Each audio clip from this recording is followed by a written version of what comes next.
I cried the day they cut my hair. Once an ebony river streamed down my back in lustrous waves, but now only my tears fall.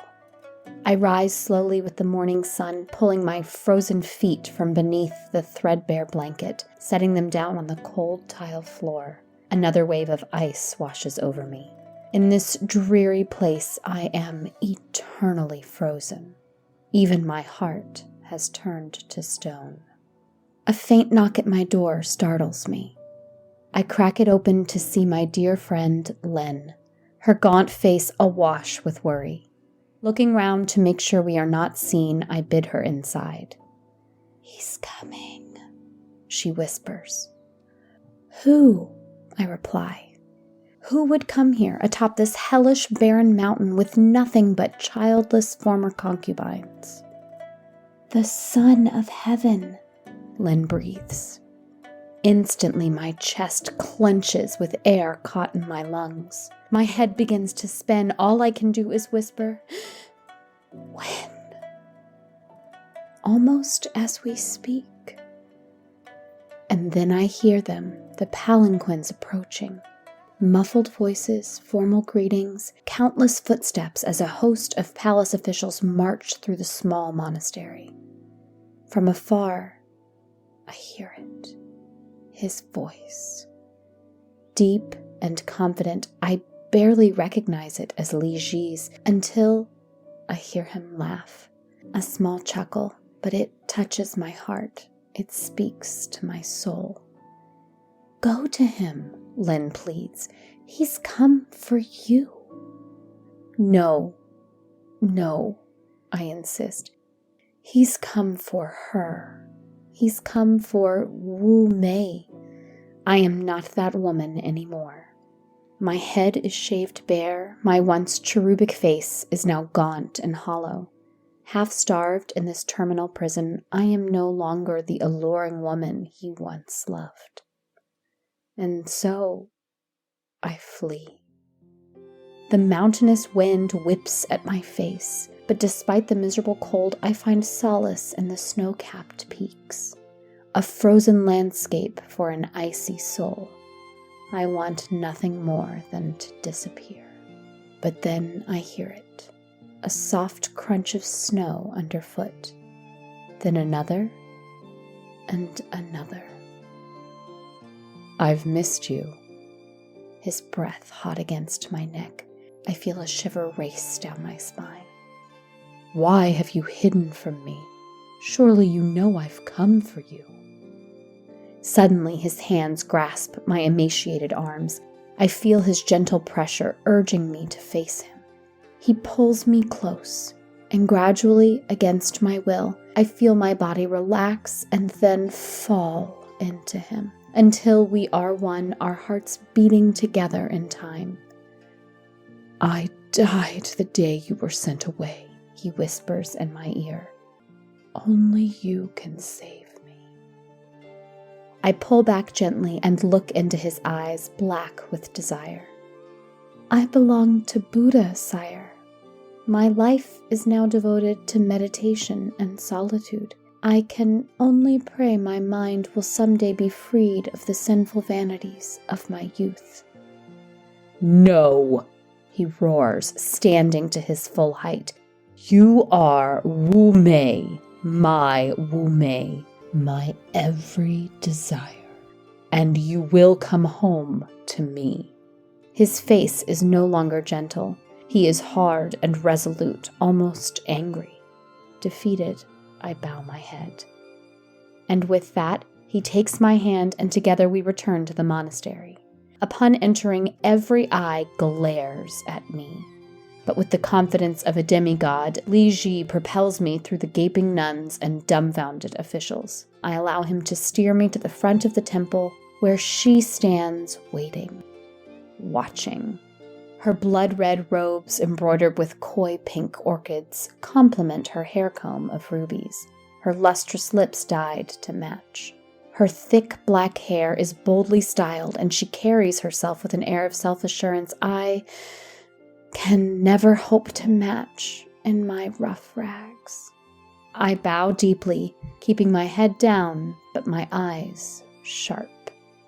"My Empress," interrupts Li Ji. "May I present Wu Hao?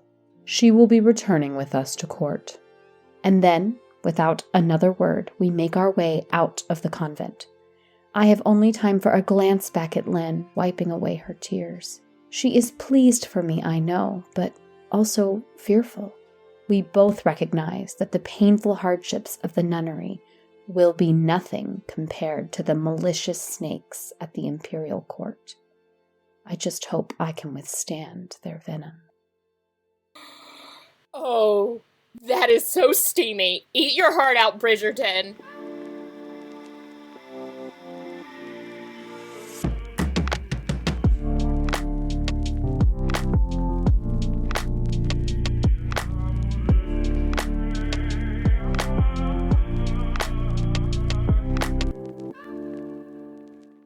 Welcome back, Pithy Listeners. We are so excited to bring you this week's episode. Before traveling to 7th century Imperial China, let's just take care of a little housekeeping.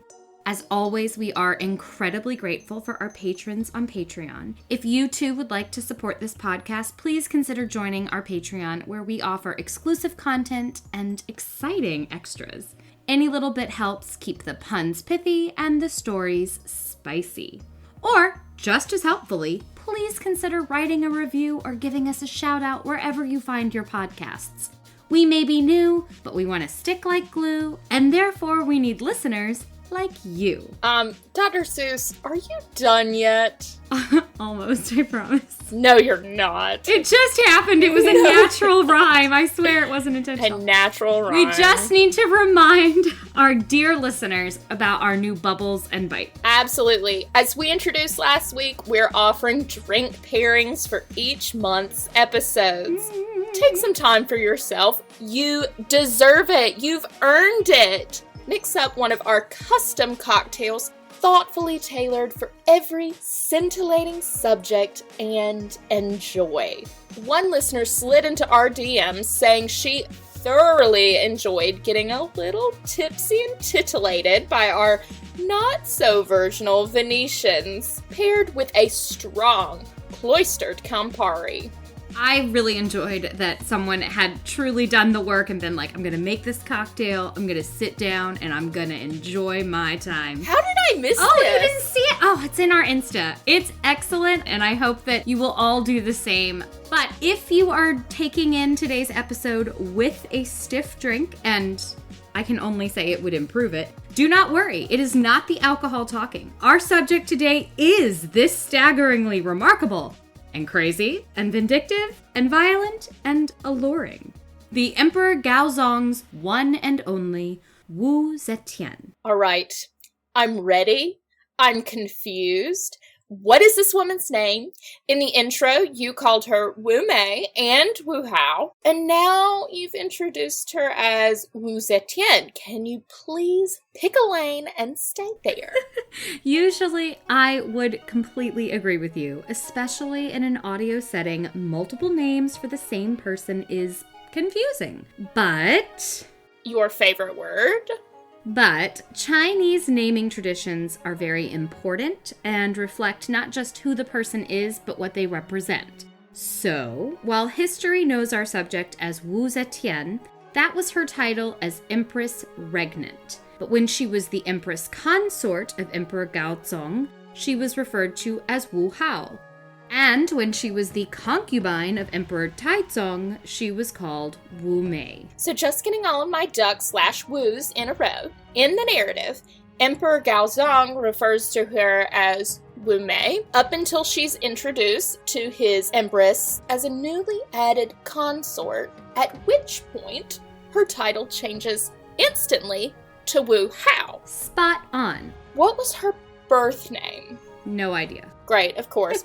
Erica, as we discussed last week, female births often went unrecorded, and today's leading lady is no exception.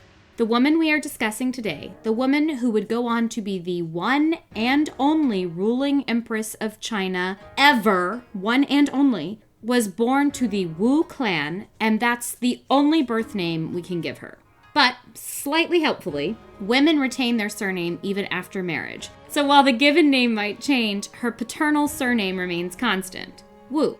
It appears in all of her titles, so you just have to follow the Wus. So what do we know? Well, we know that the Wu family owed their wealth to the Tang Dynasty founder, who repaid their loyalty with money, grain, land, clothing, you name it. And thus, our future empress was born into a prestigious family. And more excitingly, her father broke the conventions of the time and encouraged her studies, including the quote-unquote masculine subjects of politics and government. So masculine. So masculine. I mean, the testosterone, I'm just fanning myself. You can smell it. However, it was her remarkable beauty that sealed her fate. I know, the eye roll, I'm with you. At just 14, she was selected as an imperial concubine to Emperor Taizong. And while it was a great honor, her mother cried bitterly. Yeah, reasonable. She likely assumed she'd never see her daughter again, but also, she's 14. What business does she have being a concubine? She doesn't. She's 14. She's 14. Yes. Oh, goodness. Okay, well, I can't answer that question. But, of course, she and her mother knew that this would not be an easy life, as we shall soon see. But I actually think her mother was slightly heartened when legend claims she responded to her mother's tears, quote, "How do you know that it is not my fortune to meet the Son of Heaven?" Telling. I guess all those political lessons were paying off in spades. Yes. She knew from a very young age that the best way for a woman to have any power or influence was to be at court. And the only way to get to court was to be chosen in the medieval beauty pageant that was the concubine system. At 14. 14. But at 14, she says to herself, I want influence and power, therefore, I'm going to do this. That's a lot of forward thought for an 8th grader. Obviously not the same, but 8th grade. Think about your 8th grader at home. Yes.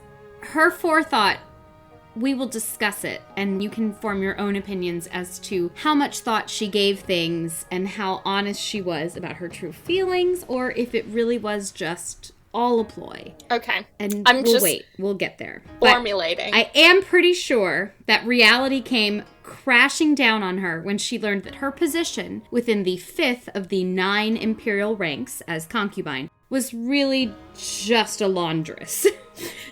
That makes me as a mom feel better. Exactly. Her responsibilities included changing the Son of Heaven's royal bed sheets. But she was clever, as I've said, and our concubine realized that access to his private chambers afforded her opportunity. Great opportunity. Yeah, Caroline, This was supposed to be a clean episode, and while I know she is a laundress, you do have a history. All right, that's fair. I do like the spicier side of things. But suffice to say that while she is believed to have consummated the relationship with the Emperor Taizong, she was not highly favored for her nighttime activities. Instead, Emperor Taizong is said to have found her bright, brazen, and brave. Erica, would you read the following legend of how concubine Wu wooed the emperor? Okay, now that is an alliteration I can get behind. Excellent. From her own account, quote, Emperor Taizong had a horse with the name Lion Stallion, and it was so large that no one could get on its back. I was a lady-in-waiting attending Emperor Taizong, and I suggested to him, I only need 3 things to subordinate it. An iron whip, an iron hammer, and a sharp dagger. I will whip it with the iron whip. If it does not submit, I will hammer it in the head with an iron hammer. God, okay. If it still does not submit, I will cut its throat with the dagger. Emperor Taizong praised my bravery. Do you really believe that you were qualified to dirty my dagger? He retorted. A very playful response from our Emperor Taizong. And a slightly scary example of her, confidence? That's one word for it, but what was her response?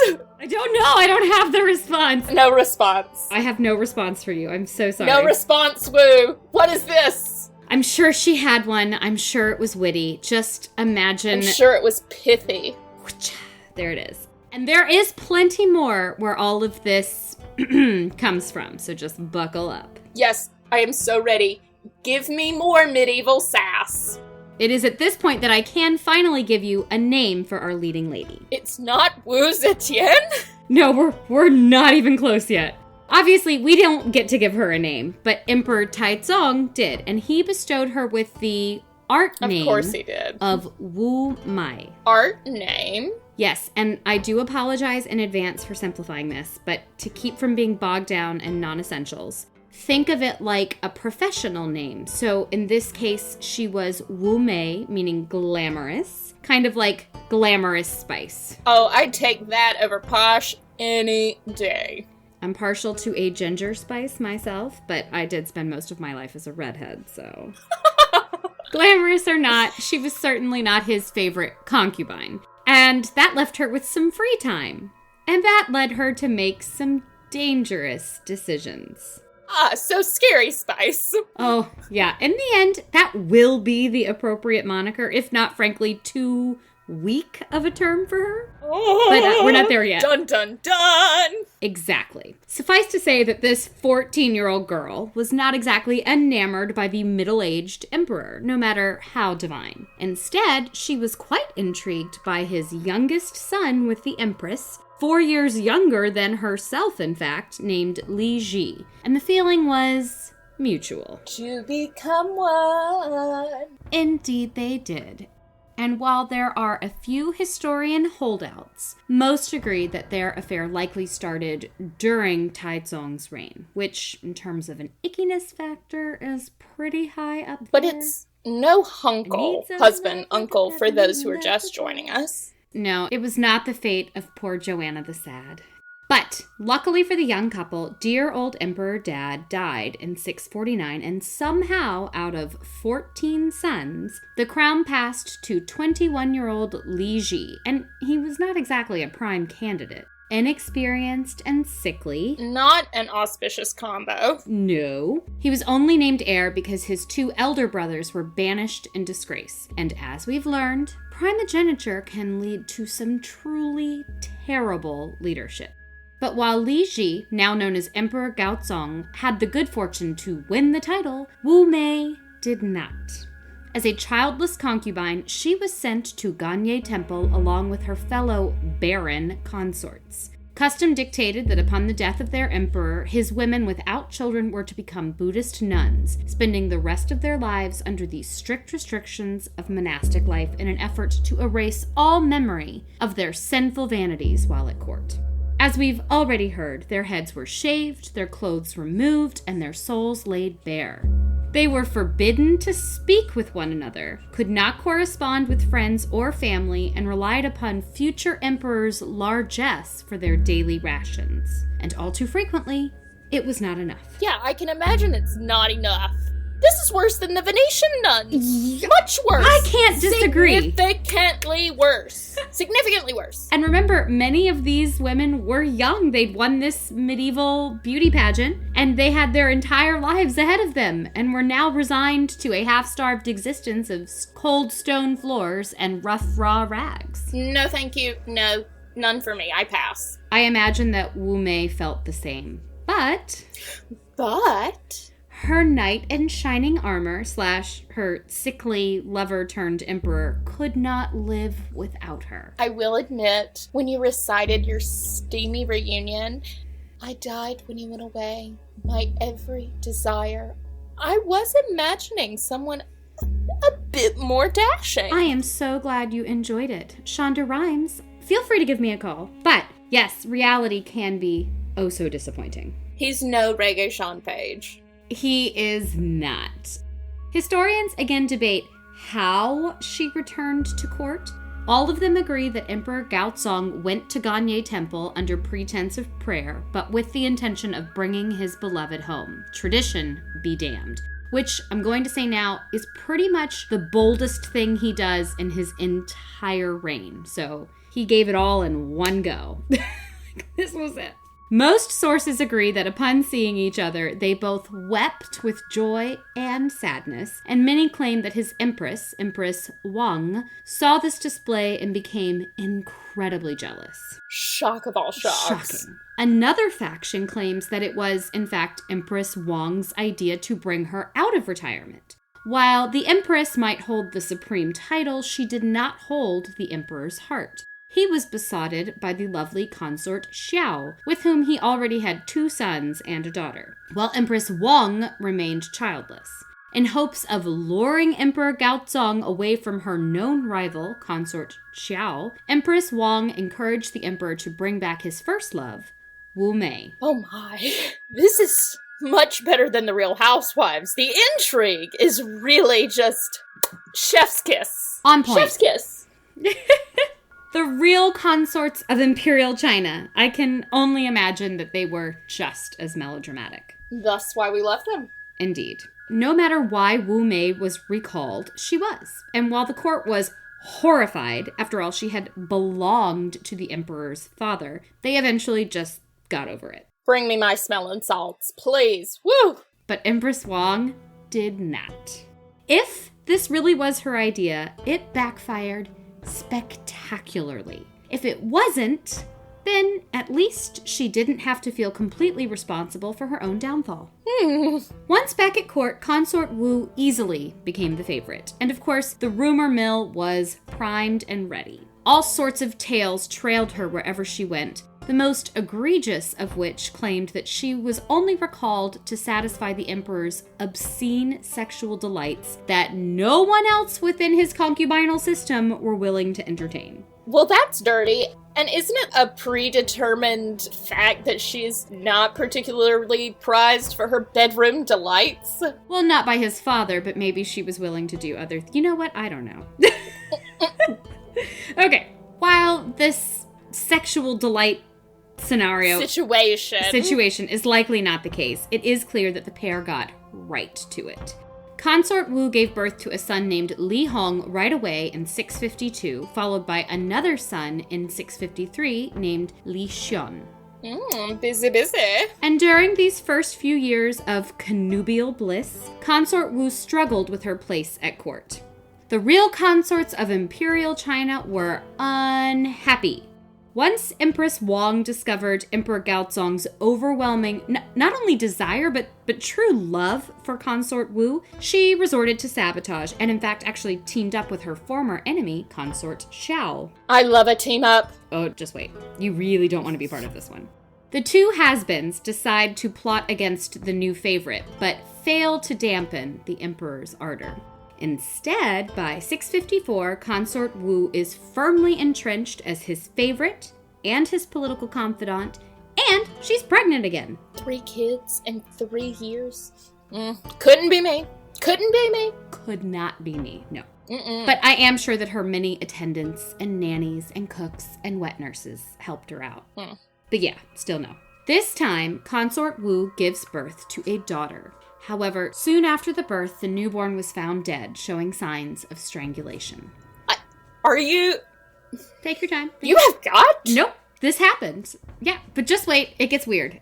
No. What do you mean? It gets worse. It gets weird? It gets worse.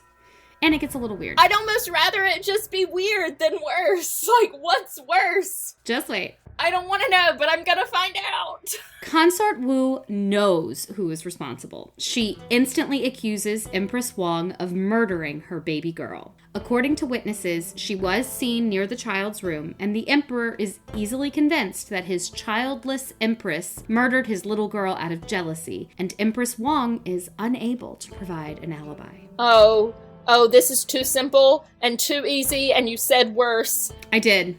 The question is, did she do it? Let's break it down, shall we? There's obviously no way to know for sure, but there are 3 likely scenarios. Number 1, perhaps the jealous Empress Wang did in fact kill the child. Number 2, maybe the little girl died of carbon monoxide poisoning. The palace had absolutely dreadful ventilation, and with coal heating, many historians have suggested that it's possible it was simply a tragic accident. Or there's the most commonly believed choice. Number 3, Consort Wu power-hungry and searching for a way to destroy the Empress and make way for her own ascension to power, murdered her own daughter and then cunningly implicated Empress Wang. Yeah. Oh, you said worse. Are you... Remember, if the horse doesn't bend, she'll just slit its throat. Haunting. Just wait. It's a girl, so...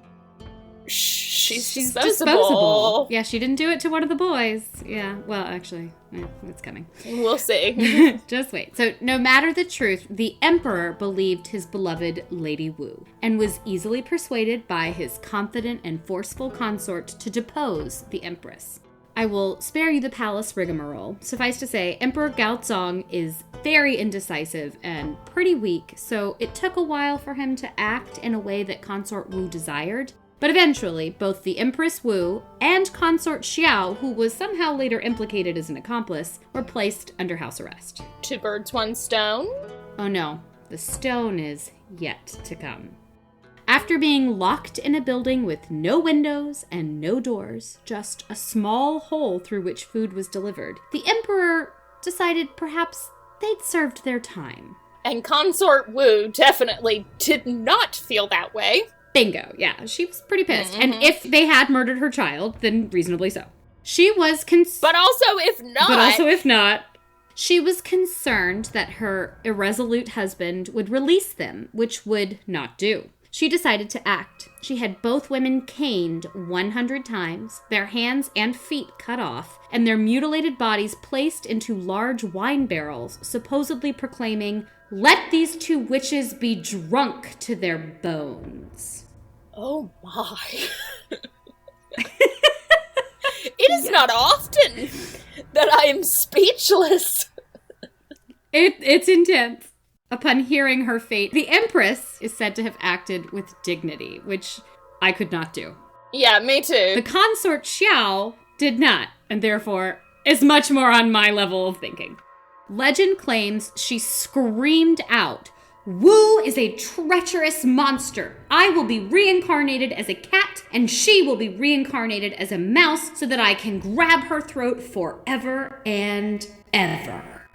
I do love the imaginative flair, but I feel like there must be, some extra venom lost in the translation. I think so. It is certainly not what I would come up with on the spot while facing an unbearably painful death. But I am no imperial consort, so hey. Don't sell yourself short. Oh, I'm not. I don't want to be one. This sounds terrible. Obviously, if it leads me to be put in... Just wait. It took several days for these women to die inside the wine barrels.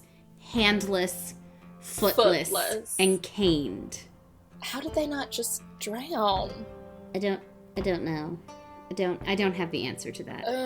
As usual, we are looking at these bloody, gruesome deaths with way too many questions. Yeah. For what the historians have on offer. But once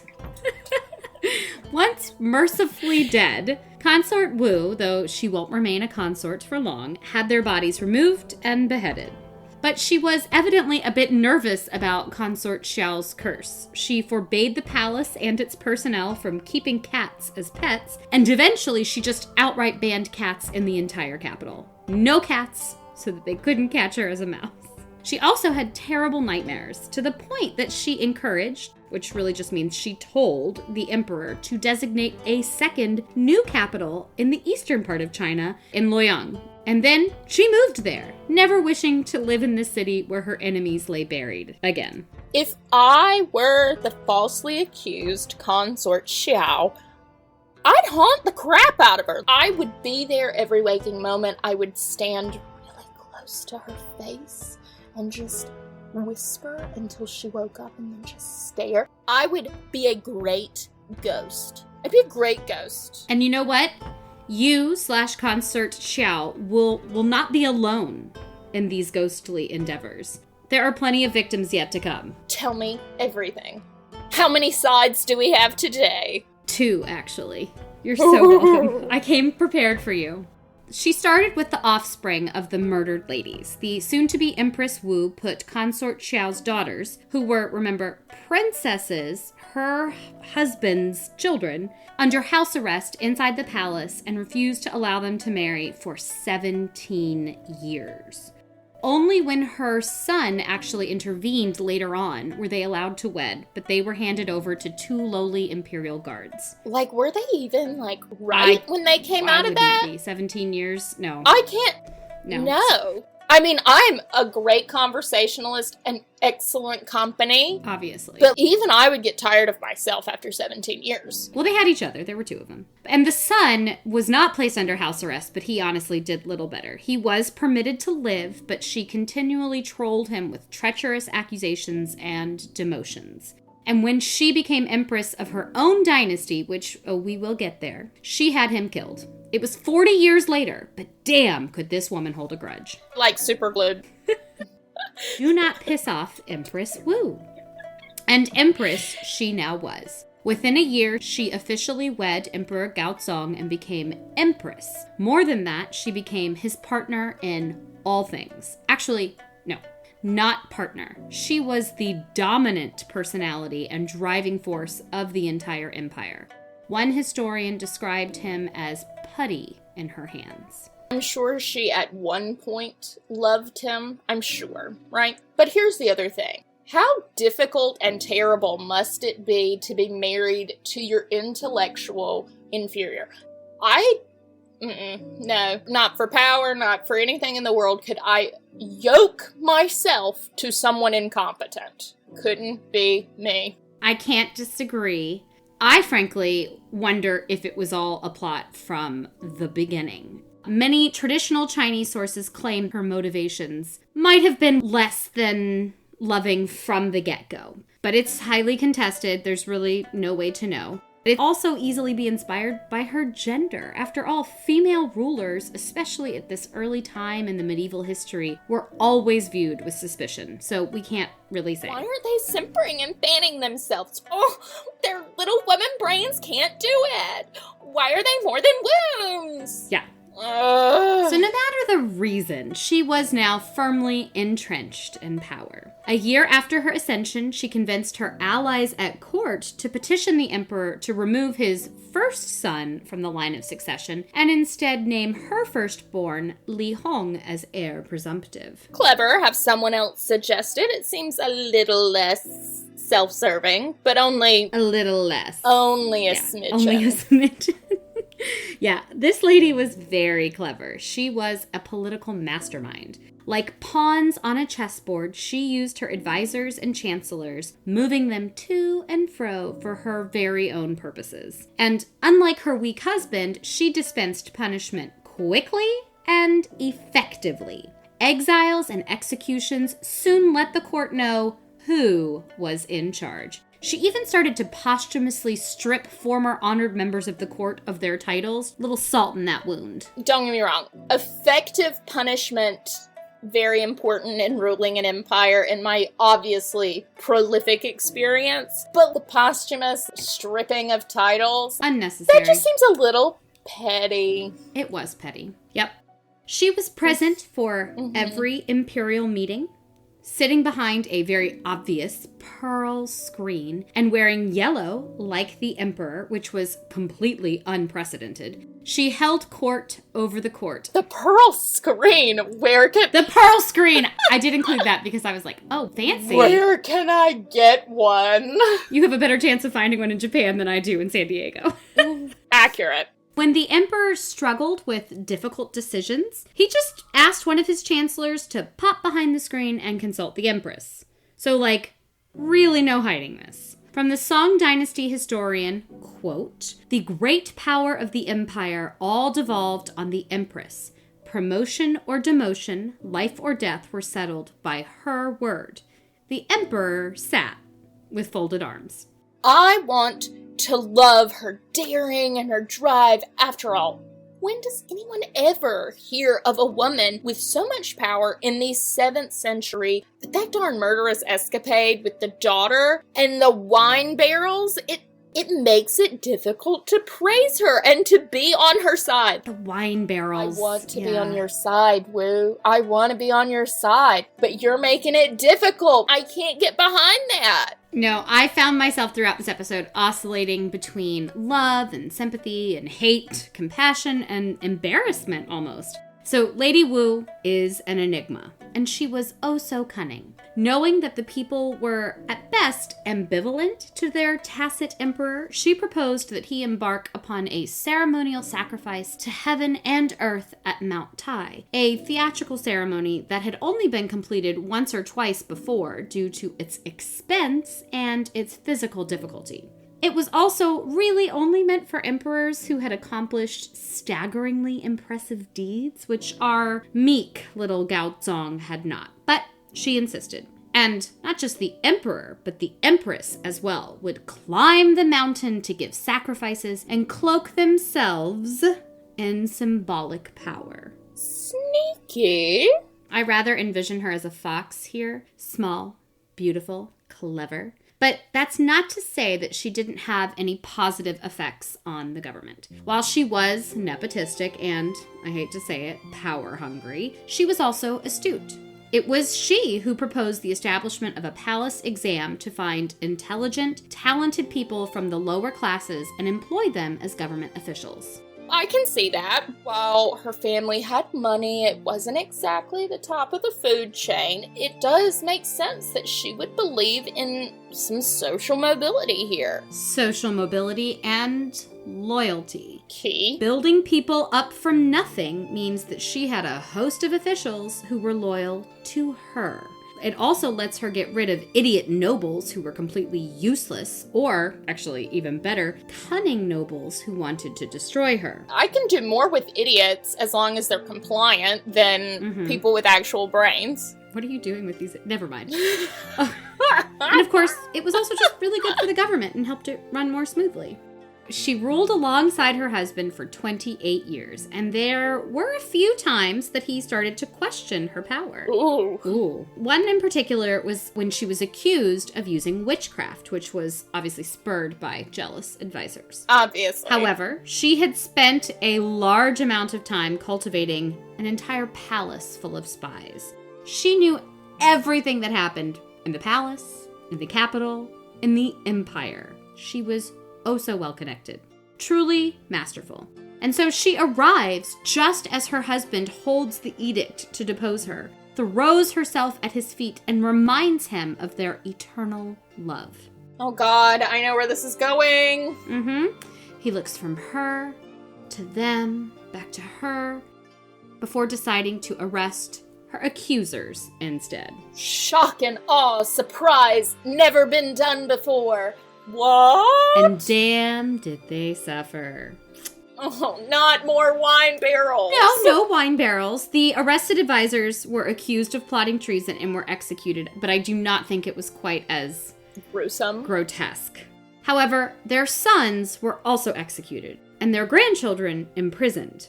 3 generations were forced to pay for the sins of one. I really want to like her. But wait, there's more. More? She is also accused by historians of murdering her own sister, Lady Han, when the emperor's wandering eye turned her way. That was absolutely stupid, Lady Han. What are you doing? Agreed. What are you doing? As I tell my children on the regs, don't poke the bear.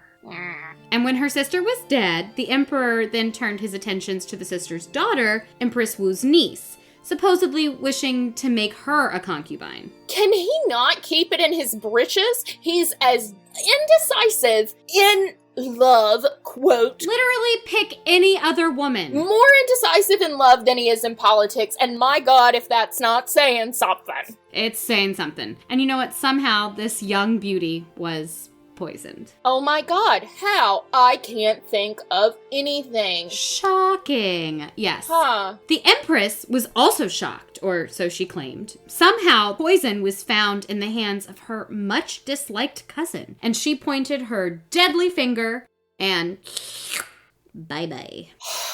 You really can't make this stuff up. Reality is stranger than fiction. The woman has no limits. How did no one, especially her own family, not question this in some way? One man did. The Duke of Zhao. And he died. Hold on. I mean, yes.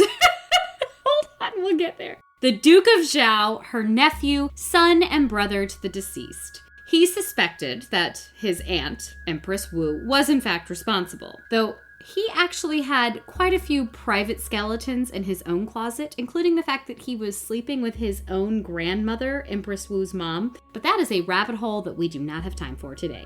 Oh my god, that's a huge mic drop. You can't just walk away from hot goss like that.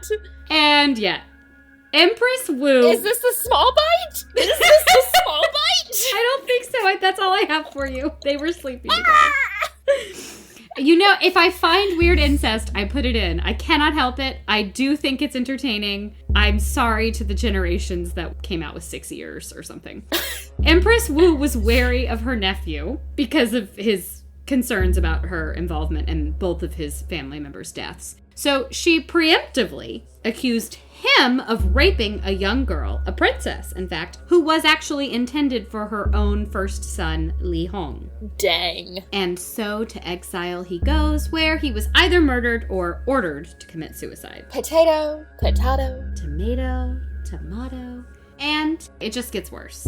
The puns or the story? The story. Mm-hmm. Perhaps the puns as well, but that was harsh, and I'm gonna maybe take that out because that hurt my feelings. No, I'm kidding. So she's pretty much killed everyone within a 5-mile radius, but there's more. How? How is there more? Easily. Aren't they all dead? Not yet. She's got a few left. 20 years into her joint rule with her, by now, ailing husband, and he was almost completely out of the picture at this point, really just a name. Well, thank God. Yeah. A mercy. Her eldest son began to complain that she had too much power. He was 23 years old and felt it was time for her to back off and let him act as regent for the bedridden father. And then, somehow, he died. Fratricide again? I am astounded by how often we come across murderous parents in this podcast. Like, is it us? Is it us? So her second son, Li Xian, became the crown prince, but he soon lost his luster as well. Seriously, how stupid do you have to be to go up against her at this point? You smile and say, yes, Mom, until she does. So he'd heard a rumor that he wasn't actually Empress Wu's son, but rather that of her sister, the murdered Lady Han. Okay, where did that come from? I have no idea. And I don't think Empress Wu knew or cared, but she was pissed. She rebuked him for listening to such hot goss, and then had her staff write 2 books entitled Good Examples for the Crown Prince and Biographies of Filial Sons, both of which she presented to him. A very good Christmas gift. Excellent. Mm-hmm. Have these books be better. Be better. But when her favorite sorcerer was assassinated, Wu suspected Li Xian was behind it.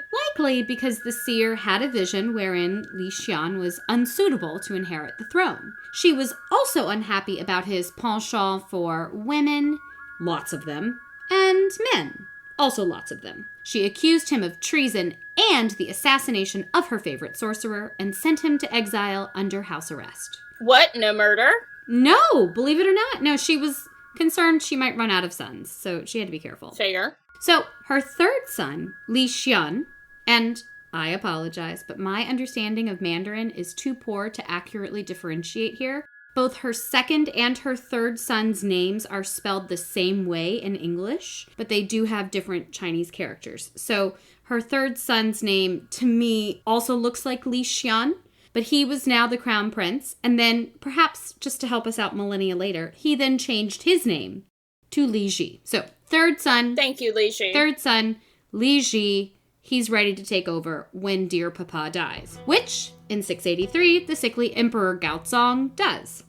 But, contrary to the firmly established tradition, no one but Empress Wu was present at his death. No one could see him, not even his children. It was unheard of for a Chinese emperor to die unobserved with no one to attest to his last words. I'm shocked. What? Mm-hmm.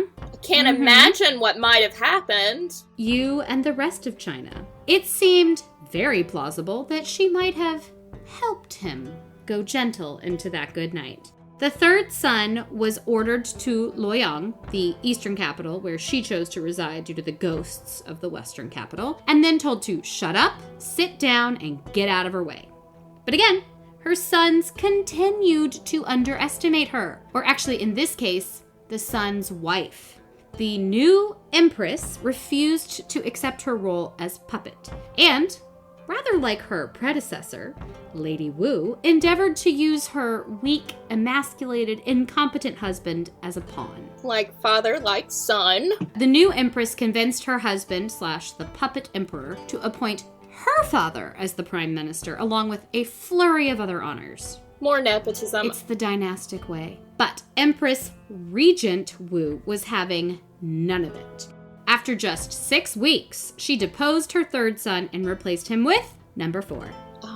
Okay, so she's going through these youngins like hotcakes. Yeah, but this is her last option, so he'd better be good.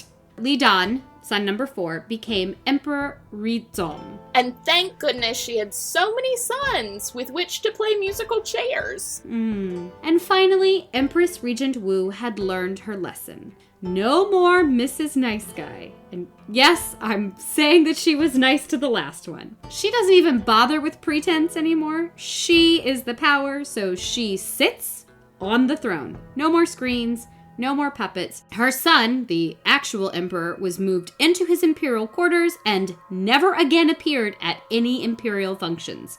From the day he ascended the throne, he was under effective house arrest, and he met with no officials. He existed on paper only. After hearing how she treated the rest of her offspring, I'm beginning to lean towards the whole murder her own daughter, blame the Empress Wang, and steal her crown scheme. Yeah, you can see why it is the prevailing theory. Yeah. At some point in her Emperor Rizong regency, she offered to return the imperial authority to her son/puppet emperor, but he wisely, very wisely, declined. Finally, one of her children realizes it is just best to sit down and shut up.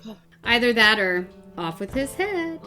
And drunk with power, yet still wary of this unnecessary regent position, she installed copper mailboxes outside every government building, encouraging all officials from the bottom to the top to report on each other. And draped in the dangerous cloak of anonymity, I'm sure that this led to some vicious backstabbing. And with the rise of false accusations came more tortures and more executions. At this point, even thinking something negative brought risk of retaliation. She had complete control. And that, she felt, was the perfect time to finally end this whole facade and proclaim herself Empress Regnant. She proclaimed the end of the Tang dynasty and the beginning of the Zhao dynasty, ruled by the Wu clan and founded by herself, now known as Wu Zetian. And all of this, I assume, was completely against tradition and the laws of succession. Oh yeah, this was technically a coup, though it was met with no resistance, since she was both the overthrower and the overthrown. Clever. Foxy. She used her secret society of spies and her personal enforcers to crush any opposition, and told her son, Emperor Rizong, to officially yield his throne to her. But while her takeover was illegal and frankly unnecessary, because she already had the power, she made the most of it. Her imperial examination system and its ability to find talented people to run the government helped stabilize her regime.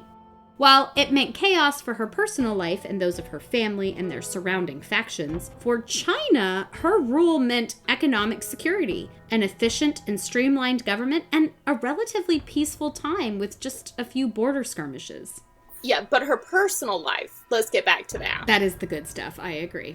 So there were a few events of note. First off, she became very interested in mysticism and sought the advice of an old Buddhist nun claiming to predict the future, as well as a non-Han or a non-Chinese man who claimed to be 500 years old. Okay, Methuselah. But when these two failed to predict a fire that destroyed much of her palace, she turned them into slaves. to her credit, that's the kind of thing a seer should let their sponsor know about. I can't disagree with that. Should a fire come my way, I'd want my mystic to tell me. Yep. She also had a series of lovers and romantic triangles. Excellent, do go on. Well, the devastating fire was actually caused by her own lover, who was himself a Buddhist monk. Seems appropriate. He turned arsonist in a fit of jealousy. He was quite upset that she had taken yet another lover, the imperial physician. Oh dear. Well, needless to say, the monk/lover was executed. Naturally. And then she got herself 2 new lovers, the Zhang brothers. You go, girl. Okay, fine, that's fair. Because, what is she? She's in her, 60s? She's 66 when she becomes Empress Regnant, so she's almost 70 at this point. And these brothers were young and handsome and had absolutely no notable lineage, but she soon fixed that. She made them dukes. Cougar. Good for her.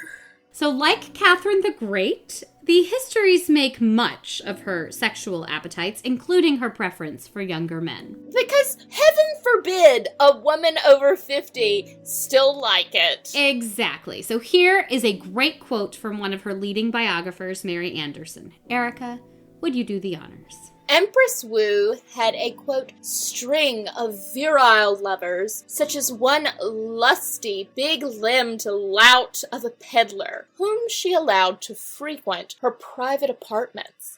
In her 70s, Wu showered special favor on 2 smooth-cheeked brothers, the Zhang brothers, former boy singers.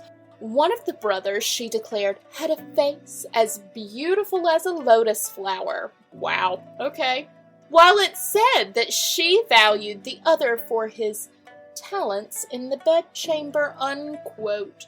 You know what? She's earned it. She's ruling this country all by herself. She's had to murder her own children due to their incompetence. Her husband is gone, probably murdered. She deserves a little me time. Brought to you by the Pithy Chronicle. That's a nice plug for Bubbles and Bites. I like that. Why, thank you. Yeah, but at some point, she did realize that she wouldn't live forever, I think. What? Maybe she was using the mystics for that, I don't know. And therefore, she had to do something about this line of succession. Son number 4, previously known as Li Dan, then Emperor Rizong, and then post-coup back to Li Dan, decided that he'd really had enough of all this nonsense and encouraged his mother to recall his elder brother, number 3 brother, Li Ji, back from exile, and to proclaim him as the crown prince. And then, to complicate matters further, Li Ji changed his name back to Li Xian, which, if you recall, sounds incredibly similar, but has different Chinese characters to his brother, also Li Xian, before adjusting it for the 6th time to Wu Xian, because Wu needed to be prominent for him to one day continue the Wu clan's creation of the Zhao dynasty. Whew! Wow. I hope you can follow that. But despite his That's a lot. numerous names, Empress Wu wasn't convinced her children and son-in-laws would follow her explicit orders upon death. So she made them all swear an oath to each other to support and honor the Wu clan and its Zhao dynasty. Guess she's never heard of crossing one's fingers behind one's back. No, she missed that memo. And as she got a bit older, she started to miss other things as well. She relied more and more in her 70s upon her advisors, and it became obvious enough that her grandchildren, her grandson, her granddaughter, and her grandson-in-law, were overheard discussing her failing mental state and reliance upon her ministers. Yeah, I bet that went over super well. Yep, she ordered them to commit suicide. The grandchildren, not the advisors. Another side, killing one's grandchildren. So I did look this up because I knew we'd want to know, but I can only find parricide, which includes all close family members. I do think that we have finally found a familial murder that doesn't have its own vocab word. However, I'm a little disappointed. if someone knows better than I, please do let us know. Yeah, I can't believe we've already run out of sides. Don't worry, I'll grab you some chips or a salad after this. So funny. Anywho, or anywoo, by the winter of 704, Empress Wu was seriously ill. Well, she's 80 at this point, living in the 7th century AD. It's incredible all by itself. I'm sure she is sick. Yeah. Sick of living. She was too stubborn to die. But as we all know, no one lives forever. While ailing, she forbade her children and counselors from attending her. The only people permitted to see her, the young and handsome Zong brothers. Her kids were obviously not thrilled. Yeah, I bet they were concerned she'd cut them out entirely and hand the crown over to her menage something partners. Probably. And the chancellors were concerned as well. So together, they plotted. The children, the generals, the chancellors, even the crown prince all agreed that these brothers had to go. They were promptly disposed of, and then she was informed they'd been executed for treason. I cannot imagine that went over well. It did not. But at this point, she was too physically weak to do much about it. Even her royal chancellors had plotted against her. Everyone saw the writing on the wall. She was forced to yield her throne to Wu Zetian and was removed to a smaller palace. And then, just 2 weeks later... She died. No, actually. Sadly, she lived to see her son and heir, Wu Zetian, abolish the Zhao dynasty just 2 weeks after overthrowing her. He restored the Tang dynasty, going down in history as Li Xian, removing the Wu. And then, because he needed a 9th name change, 9, he took the title Emperor Zhongzong. No one needs that many names. Pick a name, stick with it, settle in, get comfy, make it fit. Holy cow, these people! Empress Wu died nearly a year later in December of 705 AD. She was interred with her husband, Emperor Gaozong, and her other children, some, if not all of whom she personally murdered. Now that is a ghost story waiting to happen. Murderous mother buried with her victims/children. That would certainly haunt my eternal slumber, but you don't see her making a third capital. No third capital because she's dead. Before we completely say goodbye to concubine Wu Mai, Lady Wu Hao, Empress Consort Wu, and finally Empress Regnant Wu Zetian, let's just recap her greatest accomplishments. Erica? China's one and only empress is seriously the GOAT. While her children may not have enjoyed her overbearing and murderous nature and resolve, the people of China generally did. Her rule was incredibly popular. She enacted the, quote, arts of grace, which helped the lower classes through various acts of relief. She widened the spectrum of government service members to include gentry and commoners, all in search of the best and brightest. She gave generous promotions and increased pay in the lower ranks. Her reign also saw major expansions of the Chinese Empire, going deep into Central Asia, and she conducted a series of wars on the Korean Peninsula. But most importantly, she actually did the job. Unlike many, and perhaps even most, of her male counterparts, she went to work every day. She attended meetings, made difficult decisions, unlike her husband, acted in the best interest of her people, and never took her foot off the gas. She was China until the very bitter end. Absolutely. But historically, she is not always seen in the best light. To be fair, she was a prolific murderess. True. But that was really part and parcel of daily life in government administration at the time. She needs to be judged through a contemporary lens. Does she? I mean, murder hand in glove with politics in a contemporary lens? Come on now, Caroline. Okay, I'm just saying that the emperors of old had to be brutal to make sure that their reign was not questioned. Look what happens, Emperor Gaozong, when you don't control things. You lose your power, literally, even to your own spouse. The biggest issue for historians is the lack of sources. We basically just have the official dynastic histories, and those imperial history books are written with the intention of schooling future rulers in lessons of leadership. For example, don't get usurped, and thus presenting an usurper, such as Empress Wu Zetian, in a flattering light is highly counterproductive. Similarly, while she promoted Buddhism, Confucianism was still the mainstream. And as we discussed in our episode on the Hainyo, women were meant to be subservient to men. Hard to do whilst Empress Regnant, or even frankly, Empress Regent. I can see that. Looks to me as if it's a question of whether her skills at leadership and her concern for the overall empire outweigh her treacherous and convoluted personal life. But then again, isn't that just highlighting the double standard we place on female rulers? Would we? Is it? Because would we be Ivan as judgmental? is pretty awful. Well, that's true. Ivan had an entire city in which to murder people. Would we, you and I, be this judgmental of men? Yeah, absolutely. 100%. All right, we are pretty judgmental. Okay, We fair. are. I feel like we are pretty... We tell it as it is. When it comes to gender, we do call out the stereotypes, but when someone's an awful, murderous, treacherous person, we say, you're an awful, murderous, treacherous person. And that, my friends, is that. If you had any trouble with the continual name changes in this episode, please feel free to visit our website where I have created a lovely family tree to assist those of us, myself included, who are more visual learners. Until next week, I'm Caroline. And I'm Erica, and we are Pithily Yours.